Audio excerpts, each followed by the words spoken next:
Hello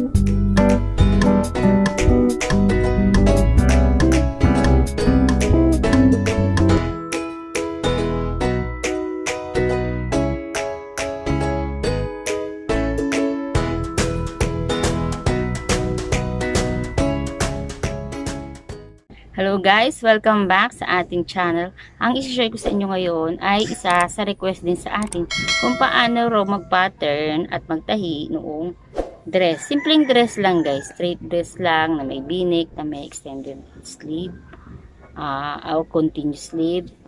Tuturo ko sa inyo kung paano siyang ipa-pattern at tatahiin.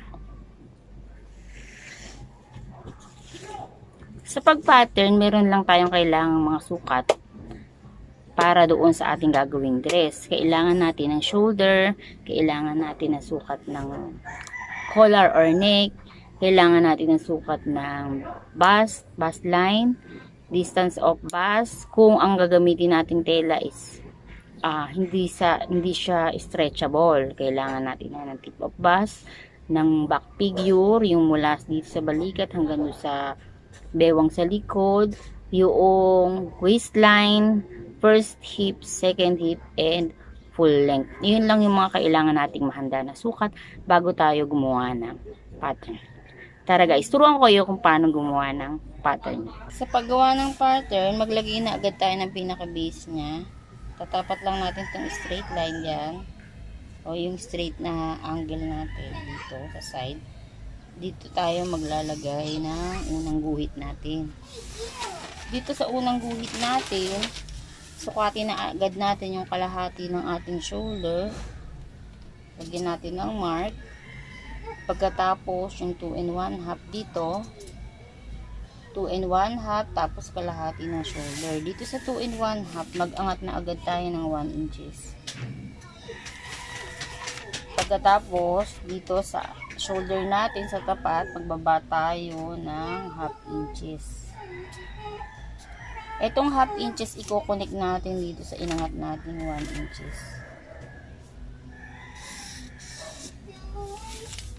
Dito sa binaba nating half inches, ibababa din natin, magbaba pa tayo ng 1 inches. Yan naman ang i-connect natin dito sa guhit natin, na inangatan natin ng 1 inches. Dito lang siya sa baba. Pagkatapos niyan,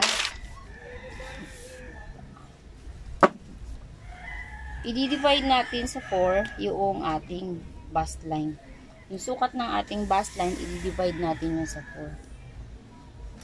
Ang aking bust line ay 34. Ang 1/4 nun is 8 and 1 half. Dito sa 8 and 1 half, na sinukat natin mula dito hanggang dito, 8 and 1 half. Mag-line tayo dyan na ganyan. Tapos, sukatin natin uli yung 1/4 ng ating bust line na 8 and 1 half. Magpa plus 1 tayo at minus 1. Dito, yung 8 and 1 half, magpa minus 1 tayo, magmamark tayo, at mula dito magpa plus 1 naman tayo. Etong minus 1 ang i-connect natin dito sa binaba nating half inches sa ating shoulder.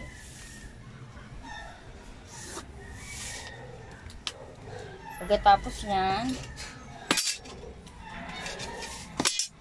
agad tayo dito, magkurba agad tayo dito, papunta dito sa ating plus 1. Pili-pili.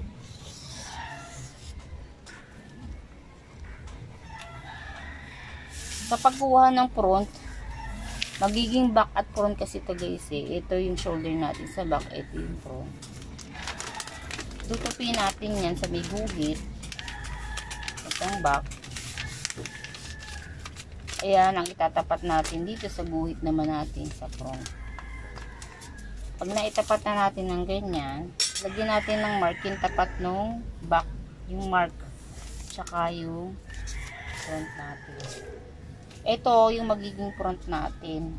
Hanggang dito, magpapasok lang tayo mula dito hanggang dito ng 3/4 inch. 3/4. Itong ginagawa natin guys, ito yung pag-pattern ng basic pattern. Mamaya, hindi natin magagamit ito, ano natin na to, ili-ili kasi mag-extended continuous sleeve tayo. Pero pinapakita ko sa inyo ito dahil ito yung pinaka basic niya. Ngayon kunin natin itong neckline. Sa neckline guys, pagka wala tayong collar, pwede tayong mag-adjust dito, mula dito sa ating, di ba, mula dito hanggang dito 2 and 1/2. Pero dito sa minark natin 2 and 1/2, pwede pa tayong mag-adjust ng kahit 1 inches. Ayan guys, 1 inches sa ating dito sa shoulder natin, yung pinakaliig natin yan. Magbabawas pa tayo kasi ito ay walang collar. Tapos dito sa inangat natin or dito sa minark natin na -1, magkurba lang tayo dyan. Ganyan. Dahil ang request din sa atin ay V-neck, magbababa naman tayo dito. Dito mula sa shoulder pababa. Kung hanggang saan, kagaya nung nagbigay siya kasi ng sukat is 7 inches. Pero ako ang ibababa ko lang ay 5 inches. Mula dito, magbababa lang ako ng 5 inches. Ito yung gagawin naman natin V-neck.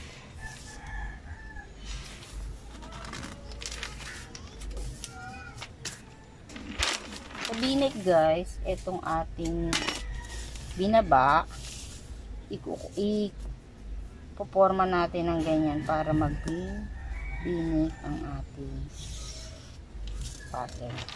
Magiging ganyan siya. Dito sa extended natin sleeve. Okay, mamaya na nga yan. Dito muna tayo sa pinaka length naman niya. Kinuha ko ang back figure. Sukatin natin ang back figure. Ang back figure ay magmamark tayo sa ating back figure. Dito sa back figure, dito tayo magsusukat. O mag-line muna tayo dito. Dito sa minark natin ang papunta dito. Dito natin susukatin yung sukat ng ating waistline. Sa waistline guys, di-divide din natin siya sa 1/4 lang ng ating waistline. Ano ba ang waistline ko? 60. Dito lang siya. Pag ang gagawin natin ay mayroong tack, mag-a-add tayo ng 1 and 1/2 dito. Mula dito sa 1/4 ng ating waistline, mag-a-add tayo ng 1 and 1/2. Ganyan.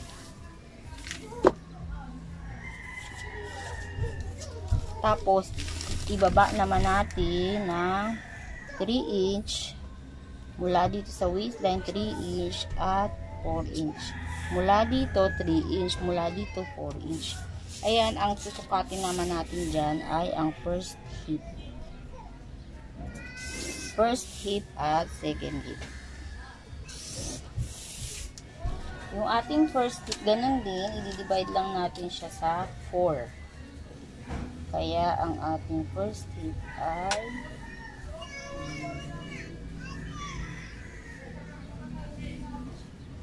dito. At ang ating second hip ay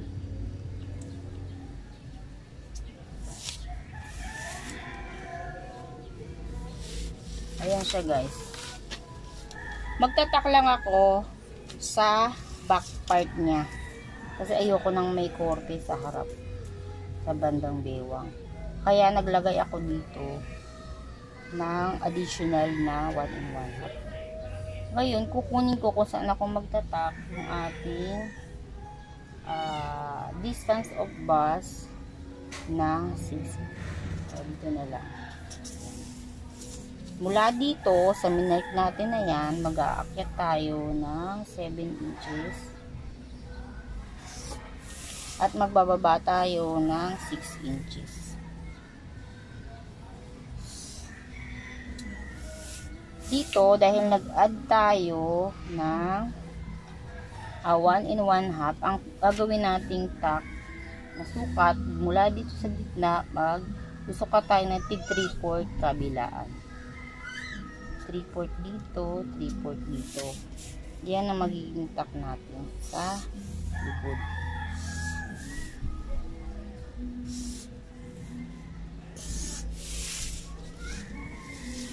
Dito naman sa harap, ito yung magiging back natin hanggang dito. Yung sa harap naman, ito yung ating kalahati ng waistline. Mag-a-add lang ako ng 1/2 inches. Para dahil hindi na ako hindi ako maglalagay ng dart. Maglalagay na lang ako dyan ng 1/2 inches na allowance. Para hindi siya humuon kasi. Ngayon, i-connect na natin to. Mula dito sa kilikili hanggang dito. Siya nga pala guys, dito yung saktong sukat natin sa bustline. Kung gusto nyo may allowance na hindi siya fit na fit, kaya tayo nag-add ng 1 inches. Lalabas yan 4 inches sa kabuuan ng bustline. Kung gusto nyo na konti lang ang allowance or sakto, lalo kung stretchable yung ating tela, pwede yan dito na mag-allowance lang tayo sa sewing allowance. Dito guys, maglalagay lang ako or maglagay ako ng allowance kasi ayoko ng masikip, kaya dito ko siya nag-add ako ng 1 inches. I-connect na natin ito ng pag-ganyan. Unahin na natin yung front dito sa inad ko na 1/2.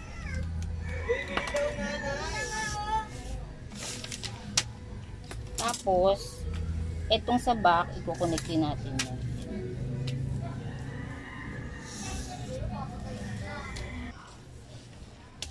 Dito sa ating hip, mag-a-add lang tayo ng tig 1/2 inch or 1/2 inch sa front or back. Kung gusto niyo yan na medyo fit siya. Pero kung gusto niyo maluwag or loose, pwede yan. Dadagdagan nyo, depende sa gusto niyo.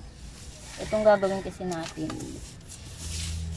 para masundan nung nag-request sa atin din. So guys, ito yung sa front. Mula dito, ito yung front natin. Kukumba natin yan. Papunta dito, i-connect natin sa first hip, second hip. Yung nilagyan na natin ng allowance. Giging ganyan siya. Ito namang ating back. Ganyan na lang siya. I-connect din natin dito sa first hip and second hip natin. Ayan yung ating magiging back. Kung gusto nyo na meron din tayong dart sa harap, ganito ang ating magiging allowance. Mula sa waistline, mag-a-add tayo ng 1 and 1/2 pareho sa back and front.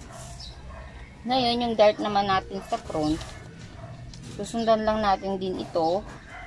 Pero, yung dart natin is mula dito sa ating shoulder, ibababa natin yung sinukat natin tip of bust. Tip of bust natin ay eto sa 9 inches. Kaya hanggang dito ang ating dart sa front. Ito na rin yung ating susundan, pero hanggang dito lang. Sa back okay na tong sa baba okay na tong sukat natin sa back. Pero yung sa front, ito yung magiging dart natin sa front. Ayan siya. Ngayon, dito naman sa pinaka length, full length niya, kinuha kong full length sa akin ay 40 inches. 40 inches. Kung anong gusto nyong haba, 40 inches. Sa 40 inches, pag nakuha nyo ng saktong haba, kagaya nito, guguhitan natin siya. Padiretso lang.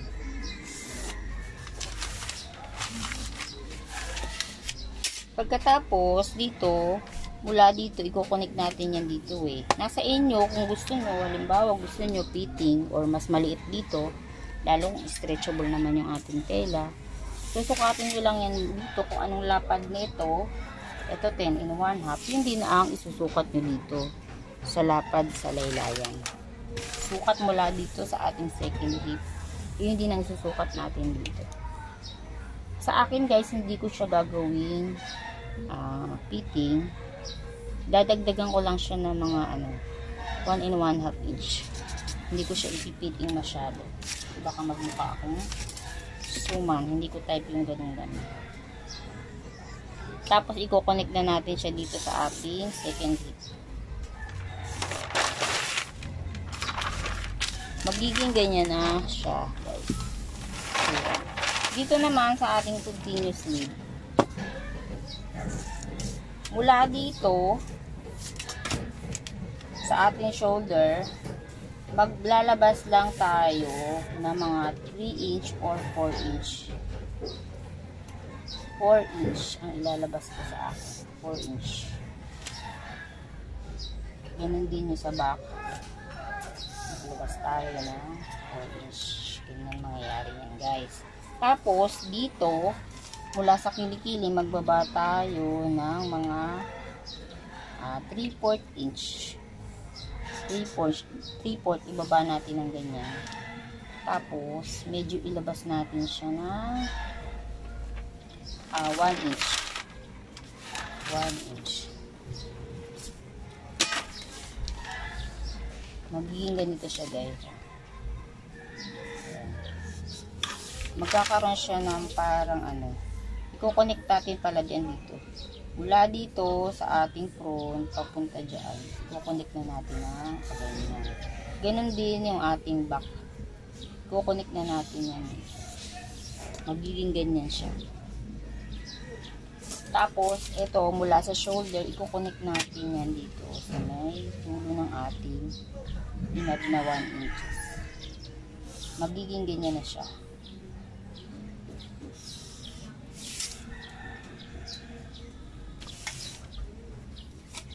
Okay na tayo dyan sa ating pattern. Ito yung front. Ito yung back. Dito, mayroon tayong center fold.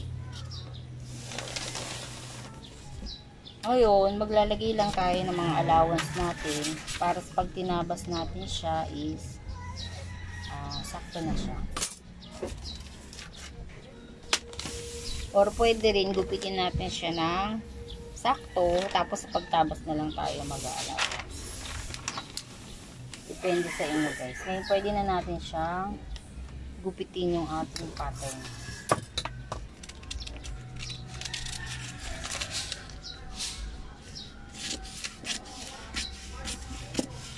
Dito guys, pwede kayong maggupit ng sakto.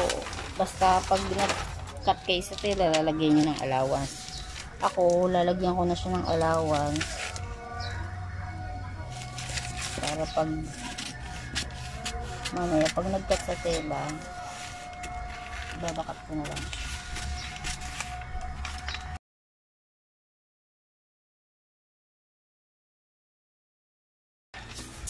Ngayon, tabasin naman natin. Inilatag ko siya guys nang magkaharap yung tela niya. Tapos ginawa natin siya ng center fold. Ito yung tupi. Kaya magkaharap kasi ito na yung back and front natin. Papakita ko na lang sa inyo mamaya kung paano ko tatabasin naman yung front. Uunahin natin tabasin dito ng sabay parehong back. Ganyan. Lalatag lang natin na nandito yung center fold sa tupi rin ng ating tela. Kailangan ko lang daganan. Kung wala kang pandagan as pili.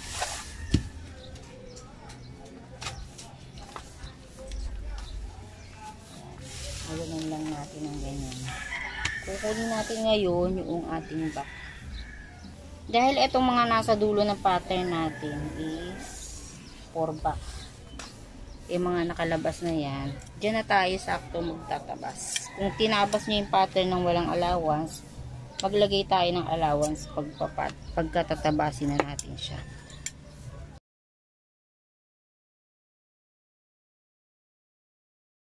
Pag nakakat na natin siya, maglalagay lang tayo ng mark dito. Kung saan yung dulo ng ating dart sa back. Kapain na lang natin yan dyan. Para malagyan natin yung katapat. Tuldok lang. Dito sa gitna rin, tuldok lang, pati dito sa dulo sa baba.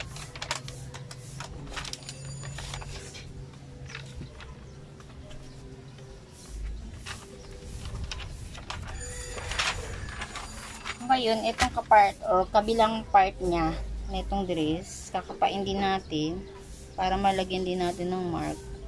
Yung dark, ito siya. Lalagyan natin yan.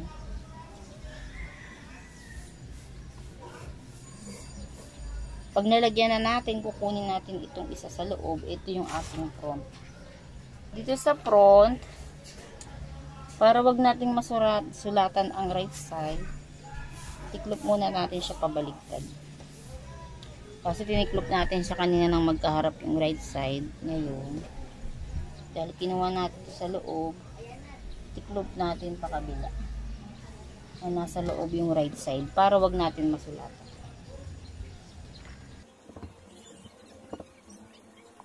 Ngayon, itatapat natin itong pattern natin.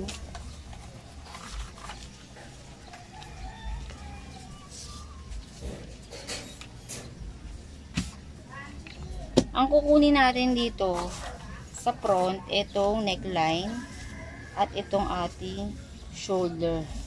Kasi ito kanina back, ito front.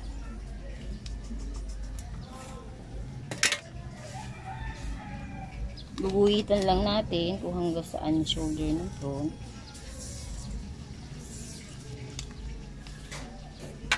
Pagkatapos itong ating neckline. Pakapain lang natin yan para makuha natin yun. Ngayon, gugupitin ko siya dito sakto.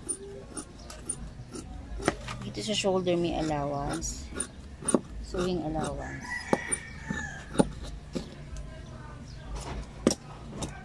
Pag nakat na natin yan, dito naman tayo. Dahil hindi ako magdadart sa harap, dito ako nagbawa sa gilid. I-trace ko rin yan, itong ating front, ito. Yung ginawa natin. Pattern para sa front. Iyan ang ating i-trace. Diyan. Pag na-trace na natin, kakat na natin yan na may allowance.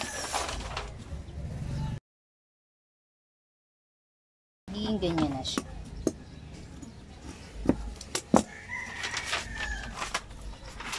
Ito na yung ating back and front. Ngayon, kukuha lang ako ng pang leeg natin para sa combination niya. Ang kukunin kong tela ay nababanat din. Parang may kombinasyon. Meron ako dito. Ito. Knit siya. Yung nababanat siya, pwede siya sa neckline. Or kung gusto niyo naman, ito lang din pwede rin. Kasi ito nababatak to. Para lang magkaroon ng kombinasyong kulay, ang kukunin ko ay ito. Plain black. Dito tatabas lang ako ng mga 2 inches. 2 inches para sa leeg niya at sa dulo ng mga gas lalagyan din natin.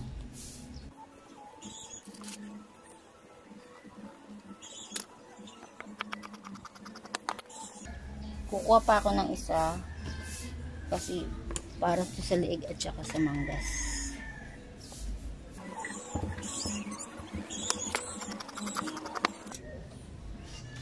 Ngayon ipapakita ko sa inyo kung paano ko naman siya tatahiin. Tara.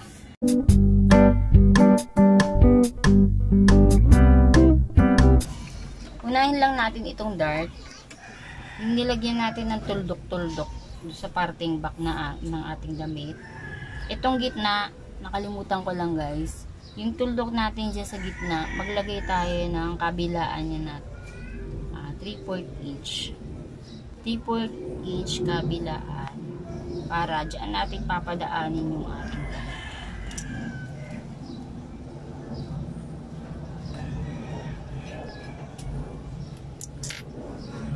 Hahawakan natin yan dito sa unang tuldok, sa pangalawa, sa pangatlo. Magiging diretso siyang ganyan. Mag-dart tayo. Tatahiin natin yan ng mula dito maliit papunta dito sa minart natin, tsaka dito sa kabilang dulo ng tuldok natin.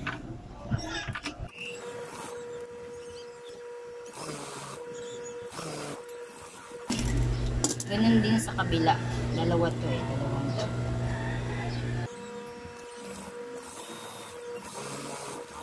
Tapos nyan, iharap natin sa atin yung right side ng back. Tapos, ilalagay din natin yung front na magkaharap sila. Magkaharap yung right side. Tatahiin natin to sa shoulder. Diretso.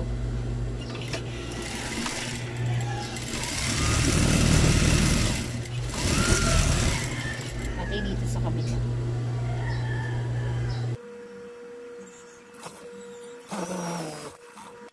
After nyan, mag-edging tayo. After natin ma-edging yung shoulder niya, unahin na natin itong neckline. Tiklop lang natin ng ganyan. Ito yung side ng front. Magkaharap siya at saka yung back. Susukatin lang natin to kung ilang inches to. Ayan. 11 and 1/2. Para makuha naman natin yung sukat dito sa ilalagay natin parang bias niya. Yung 11 and 1/2, babawasan natin yun ng mga 1 and 1/2. 1 and 1/2, kaya magiging 10 na lang siya. Itong 10, idodoble natin. Kasi kabilaan siya, diba? Isang side lang yung sinukat natin. After nyan, mag-mark lang tayo dito sa pinakagitna ng ating dinoble.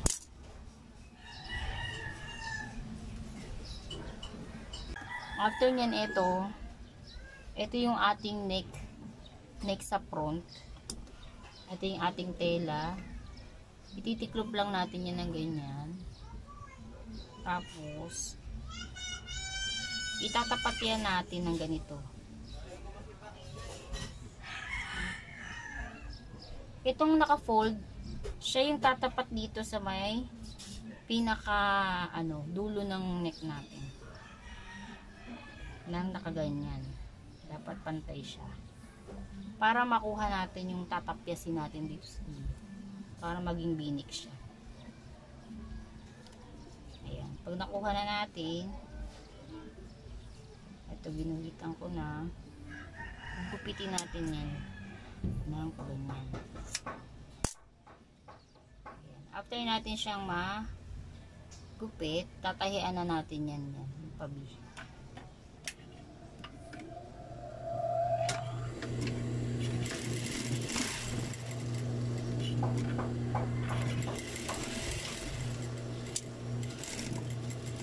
Pag natahian na natin ng ganyan, ibabaliktad or ipaghaharapin natin yan ng ganito.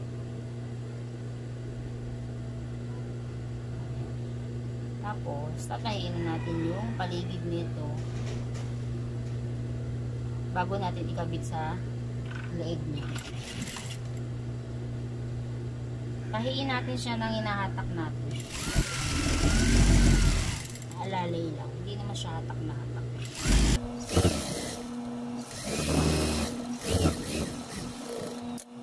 Tapos na natin siyang mabuo ng ganyan, ikakabit na natin siya dito. Unahin natin yung back. Or pwede rin naman yung front. Mas maganda ang front. Ay, back muna. Itong back natin na liig, pagtapatin lang natin yung tahi ng shoulder. Ito. Tsaka gupitan natin o guhitan natin para maraming tayong palatandaan. Kasi, yung ginupit natin kanina dito sa gitna ng tiklop natin, na dinoble, yan ang itatapat natin dyan. Sadahan natin siya ng nakalapat yung tela na itatapat na natin itong patriangle na to sa front. Ayan, hawakan natin na agad yan para mailapat natin itong block dito sa ating ng hatak. Hahawakan natin siya ng nakahatak.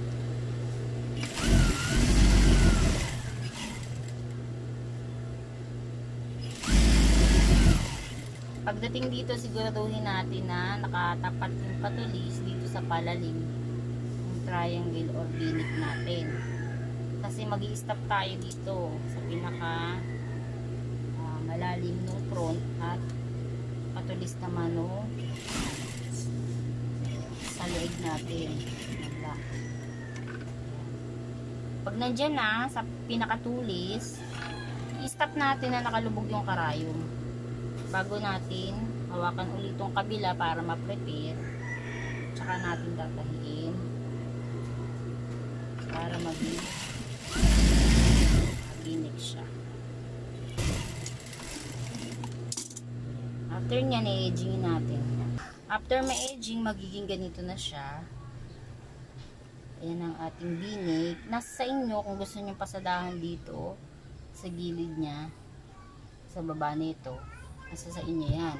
Ngayon, ikakabit naman natin yung sa sleeve niya. Yung sa sleeve niya, ganun din, susukatin lang natin to.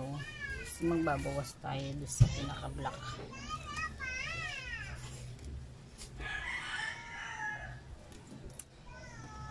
So, sukatin natin.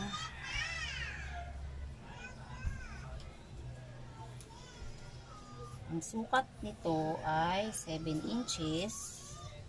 Nababawasan lang natin ng mga 1 inches. Kaya magiging 6 inches.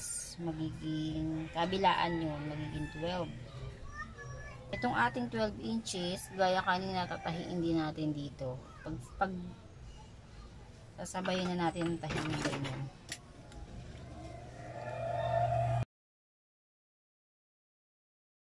Natahin na natin ng ganyan, iharap natin yung right side sa parte ng manggas dito. Ito yung shoulder, ito yung sleeve niya. Ikakabit na natin ito dito. Pwede tayong mag-mark sa gitna para yan ang itatapat natin dito sa dugtungan ng shoulder.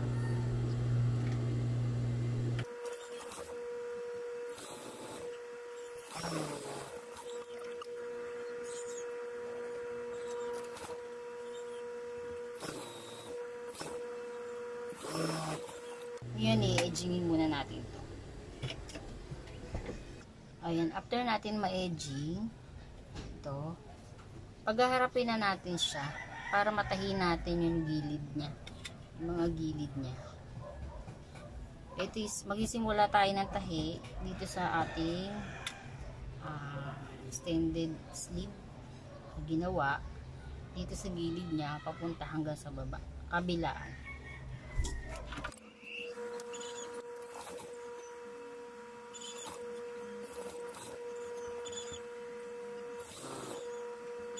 Ayun sa kabilang side naman.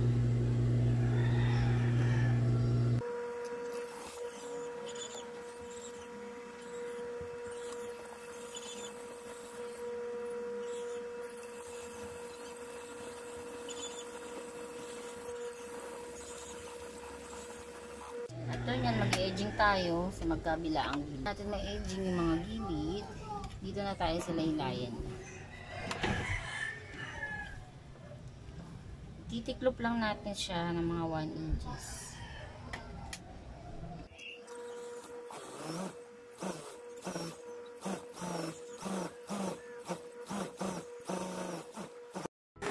Explain ko lang sa inyo guys, yung naging allowance natin dito sa ating bust line at dito sa ating waistline.